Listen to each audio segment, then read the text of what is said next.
the key thing here is that whether it's big T trauma, whether it's obvious externally, whether it's little T trauma, it's the effect it has on us. And we have to start recognizing that effect. Childhood trauma can leave a lasting mark on adulthood. It can make you overreact emotionally, keep you stuck in toxic relationships, and even shape your attachment style, explaining why so many relationships feel broken. This is episode 1 of the Overcoming Trauma series. Now, over to our speaker, Nij Dey. So welcome everybody to today's session on childhood trauma and its effects on adulthood. So our mission today is to introduce some of the trauma concepts. So I may not go into so much detail, but what I'm going to do is just cover the general concepts, and let's get started on understanding some of these and how it's affecting us in our adulthood. So the first thing I wanted to start with is to talk about trauma itself. And then I'm going to talk about attachment styles in a little while. So there's a concept which is big T trauma versus little T trauma. So I just wanted to address that. What is trauma, first of all? It's when there is an event, or sometimes events, which has a lasting emotional, psychological, or physical impact on the person. And that's what we define as trauma. Big T trauma is when that thing is obvious. So, for example, some kind of physical abuse, some kind of violence that's committed on somebody. Sometimes it's psychological abuse. Obviously, that's traumatic.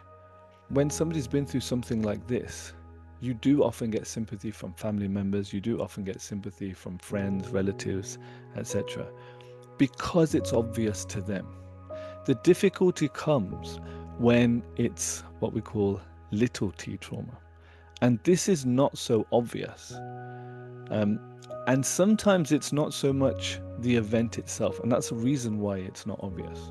So the event itself, to an external person, may not seem traumatic. It may not seem like big T trauma. It's not violent. It's not, sexual abuse or something really bad like that. But the point is, whatever that event was, it had an effect on us internally, even though it didn't seem so big. And the main problem with this is that other people can be so dismissive to us. They can say like, stop being so weak. In our times, we had to deal with an X, Y, Z, these big things that they talk about. And often this is our parents who say things like this to us, and it is really hard to take. So what they haven't understood, unfortunately, is that it's not about the event itself. It's about how the person, especially the child, is able to perceives that event, and then how it affects them internally. So the key thing here is that whether it's big T trauma, whether it's obvious externally, whether it's little T trauma, it's the effect it has on us. And we have to start recognizing that effect. And one of the things I'll say right now, is to start developing a little bit of compassion for ourselves. Is to start kind of being kinder to ourselves and understanding, yes, it is trauma for me. Even if my parents don't understand it, if my partner doesn't understand it, that doesn't matter. The point is that it's having a bad negative effect on us, and to be a bit more compassionate and understanding that that's how it's become, and then we can deal with it nicely. So let me give you some examples of little T trauma. This is unfortunately becoming more common now because of the technological advancement of especially the mobile phone. So emotional neglect.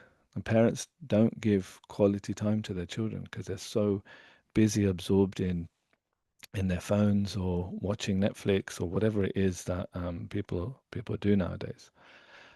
And as a result of not giving that time, care, that love and proper attention to that child, there are consequences.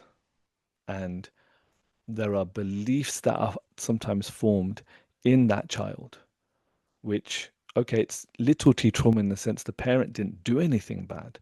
But the point is, it's now that it's what the child has developed as a result, the blueprint that the child develops as a result. And we're going to explore that in a little while.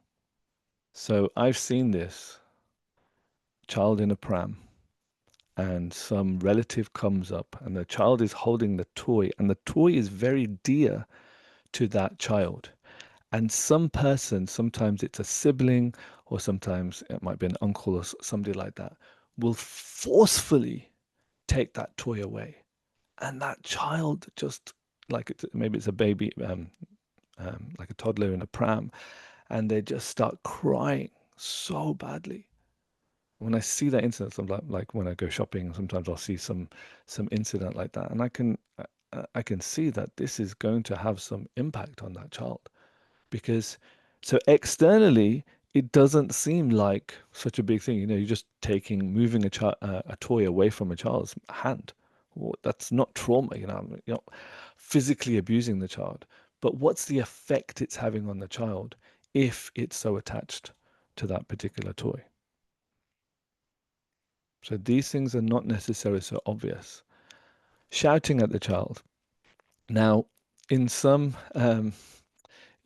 shall we say, cultures or communities, shouting at a child is normal. You know, that's what you do with your children. You shout the hell out of them. And the effect, especially, so here I'm not talking about, shall we say, a teenager. Sometimes, yes, when they're a bit older, sometimes you have to get on their case. That's the way that they listen. Here we're talking about more when they're very young, like 0 to 5. That time especially is key because the child hasn't developed its intellect at that time. So, for example, if a child is using a felt tip, a colored pen, and is writing or drawing on a piece of paper, then it goes to the wall, which is the same color, maybe it's white, same color as the paper even, and it starts drawing on the wall. And then the mother or the father comes in and starts shouting at her, "Oh my God, what are you doing?" And grabs the child, grabs a felt tip, gets so out. How are we going to get that out of the wall now? And the child is just like, "What did I do? What did I do? What just happened there?"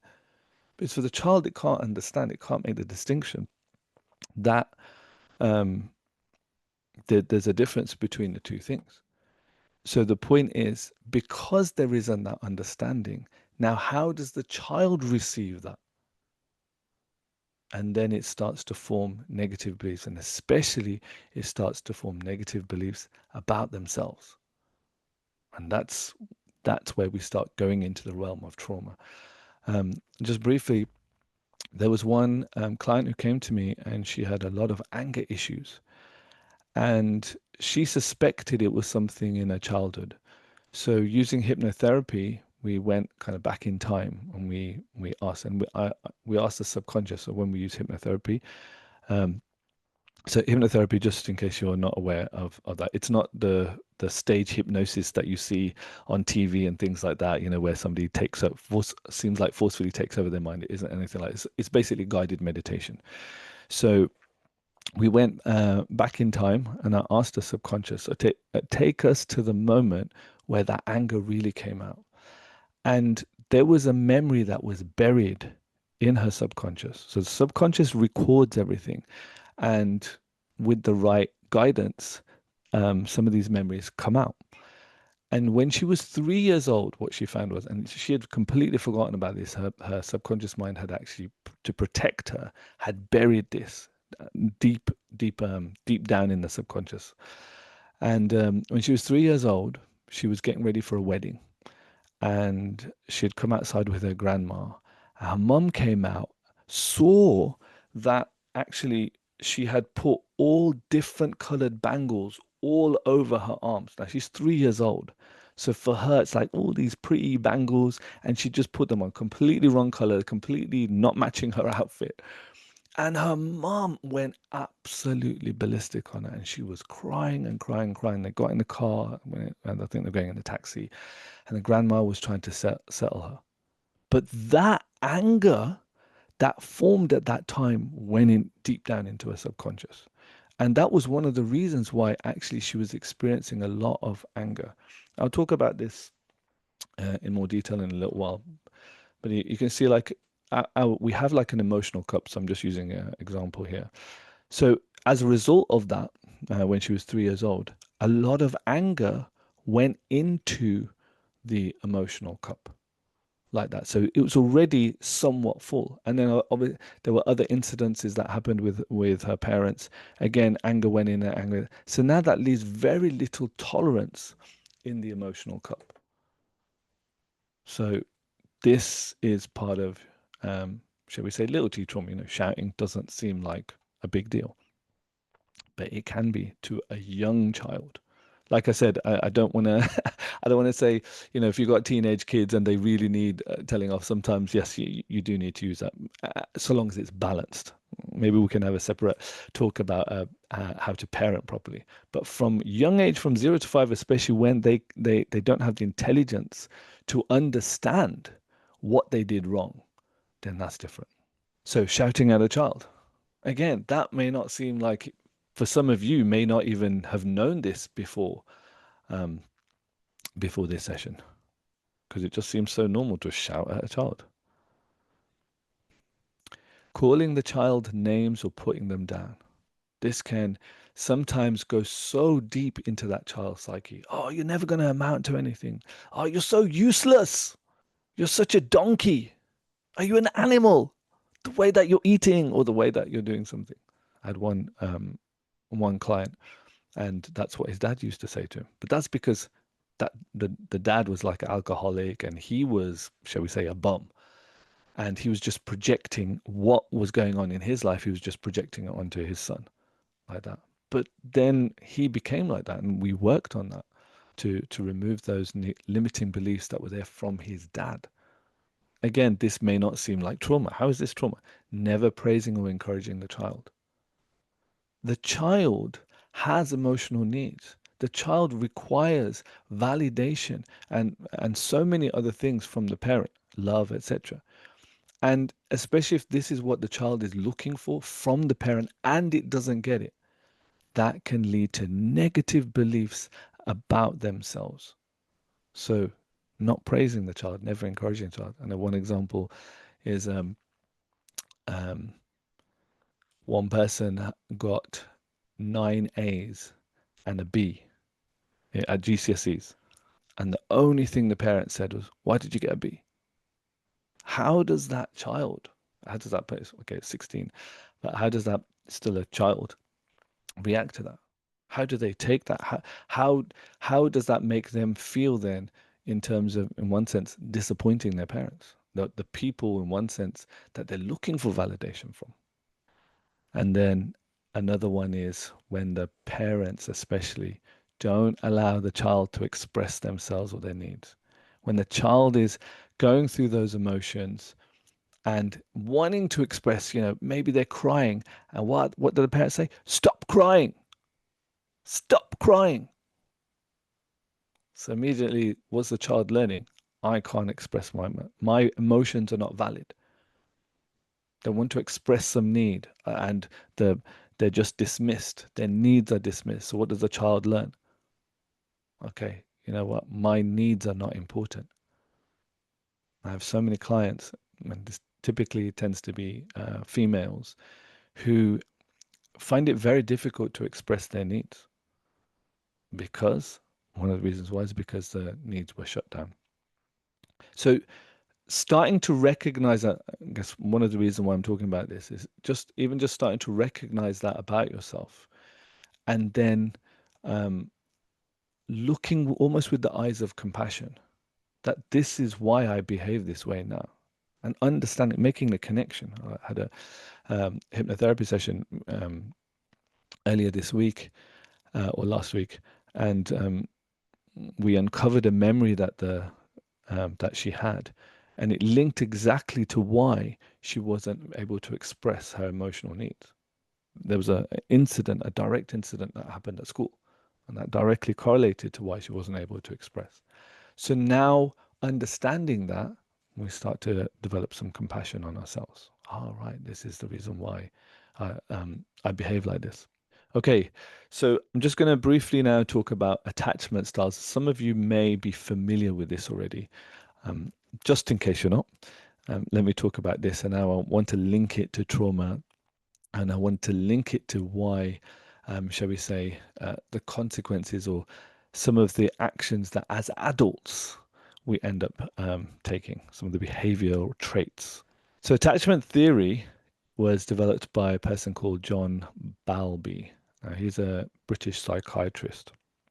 And the main concept is this, that the way we bond with our primary caregivers forms the way we attach to people in our lives. In other words, you could say the parents, the way our parents interact with us, it forms the way in which we then interact with people in general in our adulthood, which is why the title of this talk is Childhood Trauma and Its Effect on Adulthood.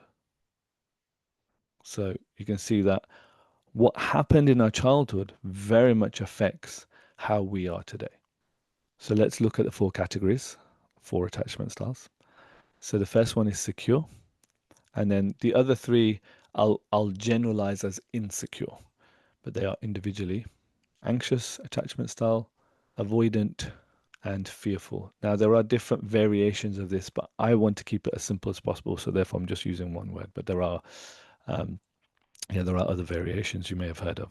So this is, if we categorize these, then we can see that secure, anxious, avoidant, and fearful, if we put them in different quadrants. So now this line that's going upwards, we can say, oops, we can say that this is the ability to express emotions, the wanting to express emotions. So secure and anxious are okay to express their emotions. Avoidant and fearful are very much avoidant of expressing emotions. So that's the kind of up down. Then the left to right is the level of anxiety, relational anxiety. So obviously anxious attachment type is the highest. Fearful is also very anxious in relationships. Avoidant and secure are not so anxious in relationships. They don't feel anxiety so much that like it's not such a big deal in their relationships. Now, let's talk about each one individually. So secure, overall, say there's like for each of these, there's three kind of qualities. So one is the way in which we view ourselves. The second aspect is the way in which we view other people. And then the third kind of aspect is how we view relationships overall.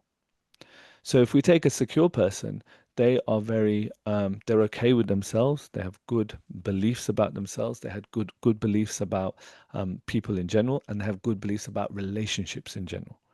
If you take it anxious, they feel that other people are significant, like other people, that they value, shall we say, other people. They value relationships for a specific reason. But the key thing is they don't value themselves. They feel themselves to be inferior for whatever reason. And as a result, what you'll often see is that anxious people, they're very much afraid of losing that relationship. They're very much, they almost come across as needy and constantly needing attention like that because they're fearful. What if I lose this? Oh, please don't go, please don't go, please don't go. Almost like that. So this anxious attachment. Avoidant is the exact opposite in one sense of the anxious.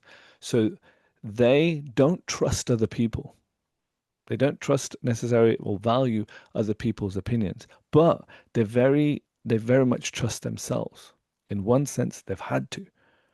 Maybe they've been let down in the past by so many people, and so they've kind of like understood, look, nobody's going to be there for me. So you know what? I've got to look after myself. So it becomes almost like a toxic independence. I don't need anybody else. I'm good as I am. Emotions, you don't need. I'm good. I don't need to share my emotions. I don't need to reveal. And often females have real issues with these. Uh, uh, it's often men that are avoidant, because in one sense that's the ego that comes up to kind of be the protector. Oh, I can't rely on anybody. I can't trust anybody else. You know what? Then I'm going to be. I'm just going to depend on myself. I have actually one female client who's an avoidant, a similar principle. So she had to be like that in order to protect her family. So as an avoidant, it's very difficult to be in a relationship with an avoidant because they don't express their emotions. You don't know what they're thinking, and they avoid conflict like anything. They'd rather not talk. The typical thing is that the anxious type always ends up in a relationship with an avoidant type. They're like magnetized to each other. Unfortunately, so many examples of this. So the anxious wants to talk about emotions, and the avoidant exactly doesn't want to talk about emotions. It's the worst combination. And so you have this kind of push-pull thing going on where eventually either the anxious person just goes, I've had enough, or the avoidant just goes, I've had enough. And one of them exits the relationship. And then you have fearful, where if you take those three aspects, they don't trust themselves. They're very not trusting of others, and they have very bad beliefs about relationships. But we also call fearful ambivalent, and the word ambivalent means contradicting views, because they want to be in a relationship, but they can't be in a relationship. They have the desire to be in the relationship, but because of fear, because they can't, can I trust? What if I get hurt? So therefore, they don't enter into the relationship. It's a very difficult situation. So these are the four attachment styles. Now, Nij will share a few scenarios. Your task is to decide which attachment style each one shows. So I'll give you the scenario. So so take this child. This child's parents work long hours to maintain the family. Now, let me just explain. So this is typical of migrant parents. They move to a new country and they're really trying to establish themselves. And in one sense, they're working very hard like this for the child to maintain the family, to get enough income. Maybe they want to send the child to um, private school, so that means they have to work harder. But as a direct consequence of that, the child doesn't get much time with the family, with the parents, sorry. And let's say in this case, the primary caregiver is the grandma. But then what happens? The grandma passes away and is only 10 years old. They don't get much attention from their parents. So, what attachment style is he likely to develop? Now, think about the scenario and why you think that attachment style is most likely to develop. Pause the video if you need more time. It is possible that this person could become avoidant if if they develop the mentality that, oh, see, this person passed away, therefore I can't trust anybody else. I can't trust that the person that I love will become, will be there for me. So therefore, I'm just going to depend on myself. Because he's only 10 years old, and because and this has been going on, his family have not been, sorry, his parents have not been there. Actually, more likely is that this person will become anxious. If the grandma wasn't here and it was only the parents who were neglecting the child, then maybe it would be more likely that the child will go into fearful, because there's no example of somebody that he can trust. But in this case, there is at least one example of somebody that he can trust, who was very loving, who was very, brought him up so nicely. And so because there is that positive experience, shall we say, therefore it's more likely that the person will become um, anxious attachment. So now, what does the child go into if it's anxious attachment? They're constantly being needy. They're constantly looking for attention. They constantly want attention from this person and that person, their family members, like that. They're very needy. That is a direct consequence of what's happened. So he thinks, I trust other people, but I need their validation for me, and therefore becoming needy like that. Okay, so let us look at another scenario. Now you tell me. A child gets shouted at when she expresses her emotions. The parents say something like, don't make a fuss, don't be difficult, girls stay quiet. Some cultures it's like that. And then she gets told she's a good girl when she stays quiet. So, in other words, her staying quiet is validated. What attachment style is she likely to develop? Okay, so what are your thoughts here? What attachment style could she develop and why? Let us know in the comments below. In this case, the child has been forced to silence her emotions and needs, which is not nice. At the same time, she honors and respects others' needs. Hence, she obeyed her parents. So she avoids expressing her needs, like an avoidant type, but she trusts others and holds their needs as more important, like an anxious type. This means internally she's anxious type, but externally she's avoidant type. Internally she is trying desperately to keep everyone happy, and at the same time, externally, she doesn't express herself, so no one can get close to her. It's very chaotic. Hopefully that gives you some understanding. Now, how that happens to a child is very much dependent on that child. We can't, in one sense, we can't predict that. They have their own psychology um, like that. But the point is that now that child will develop a blueprint about relationships. So, what's the blueprint here is that I can't express myself. My needs come last. And so this follows her into relationships to keep the peace, to be she stays agreeable with her husband, with colleagues at work. Her boss asks her to do more and more work, and she can't say no because her needs come last. So the blueprint that's formed in childhood follows us into our adulthood. So now today is about kind of recognizing, okay, I behave like this. Where does this come from? Why do I behave like this? Oh, right. And when you look at your childhood, you'll start to see the patterns that have caused it. And then recognizing the patterns is the first step. And then, of course, the next step is to actually change them. That's the point. That's the point. But first, we need to recognize them. Okay, so that's attachment styles. So I've spoken about big T trauma, little t trauma. I've spoken about attachment styles, and hopefully you can start to see now um, even little t trauma can very much influence what attachment style we have. Hopefully you can see the connection. And now the last thing I kind of wanted to cover in terms of um, the concepts, shall we say, is our nervous system and the effect it can have. So when somebody has been through a traumatic experience, it often dysregulates our nervous system.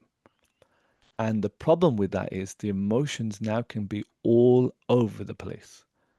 Now, when our emotions are all over the place, it very much affects our actions.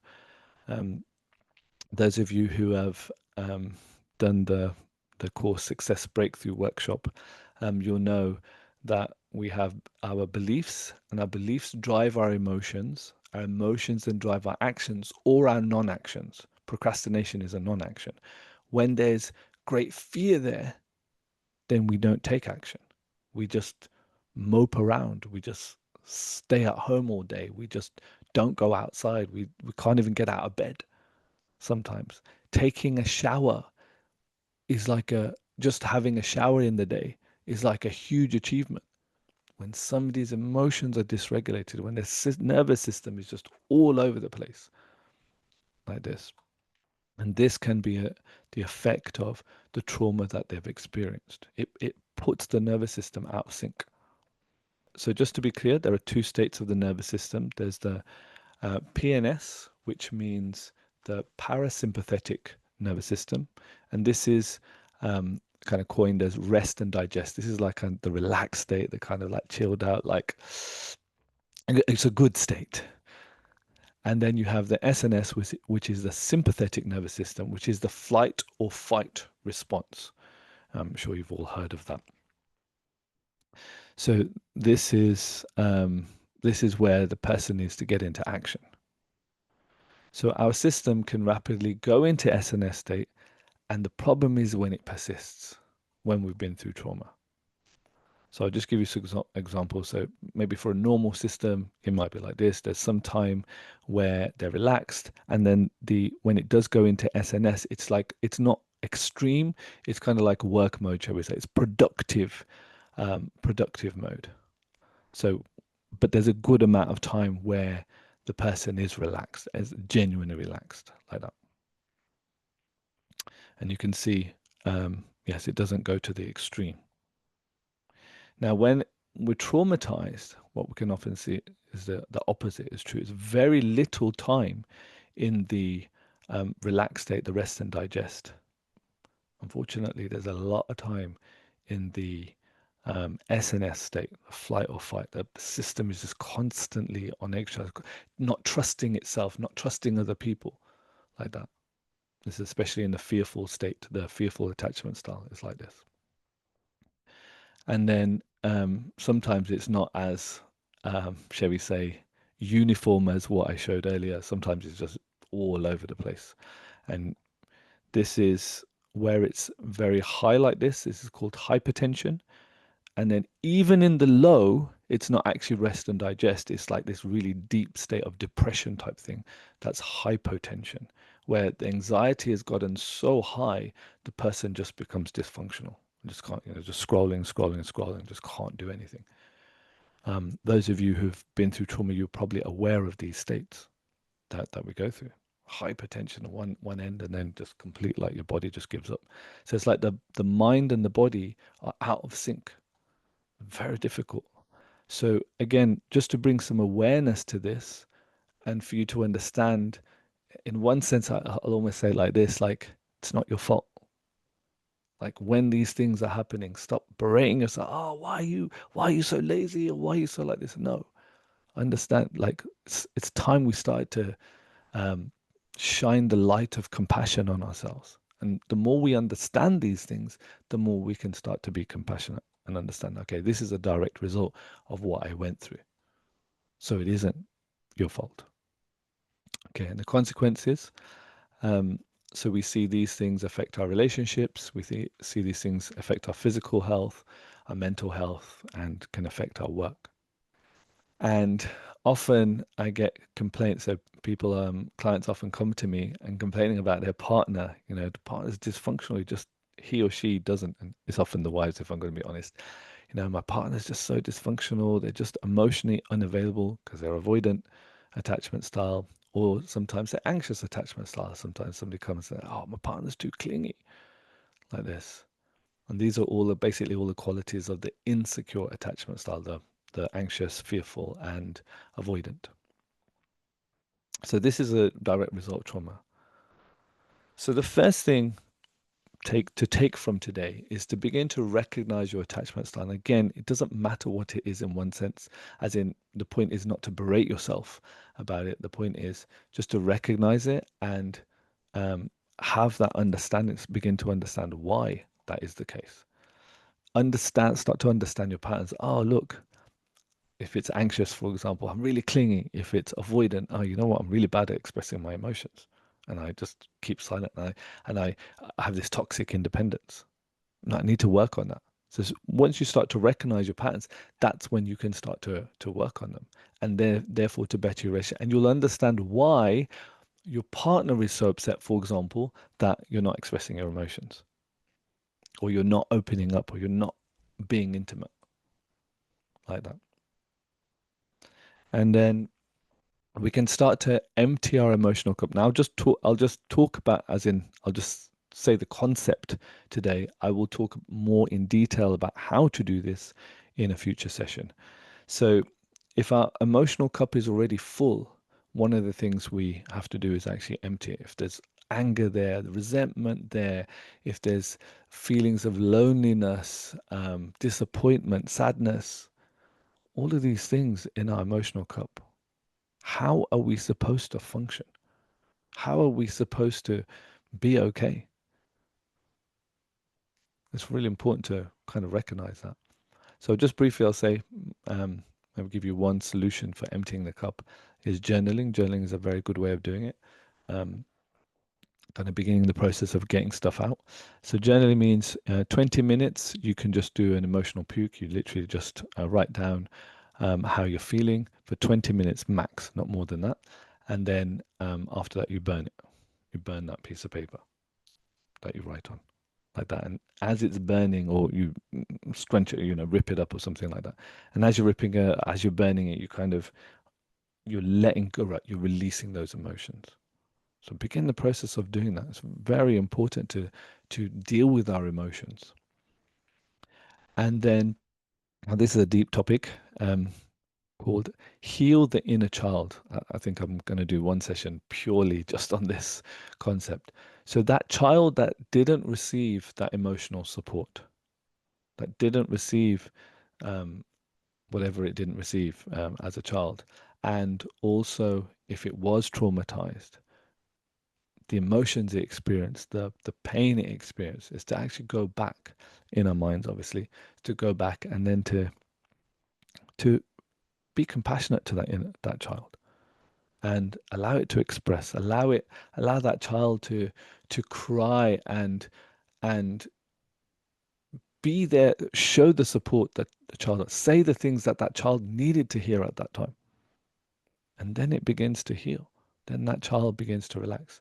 I'll be talking more about this because this inner child has we have many parts to us depending on what we went through. There's different emotions, anger, anxiety. We experience different things. So I'll talk about that in another session in detail.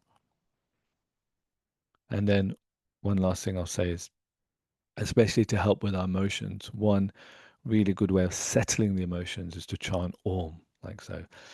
And especially if you close your ears, what it does is it almost cleanses the mind. It kind of vibrates in the brain and starts to kind of clean the cobwebs, shall we say. So it's like this. Close your eyes. If you want to do it with me now, you close your eyes and close your ears and then chant Om, obviously. So like this. Om.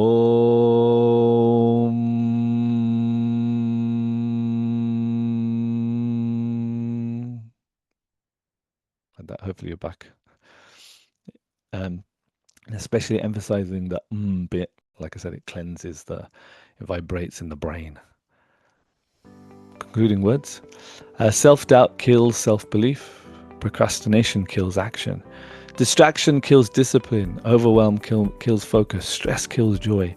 And impatience kills consistency. If we've been traumatized, many of these we experience many of these things: self-doubt, procrastination, distraction, overwhelm, stress, impatience, like this. And this is very normal. But what I will say is, now read this the other way around. Self-belief kills self-doubt. Action kills procrastination. Discipline kills distraction. Focus kills overwhelm. Joy kills stress. And consistency kills impatience. So this is where we want to get to. Now overcome our trauma and get to this point. The right-hand side. Thank you for watching episode 1 of the Overcoming Trauma series. If you'd like to join the next free workshop, register at nijday.com/events. If you'd like to connect with Nij directly, go to nijday.com/contact. And for more information, visit nijday.com. Before you go, I'd love to hear your thoughts. Drop a comment below and let me know what resonated with you most from today's session.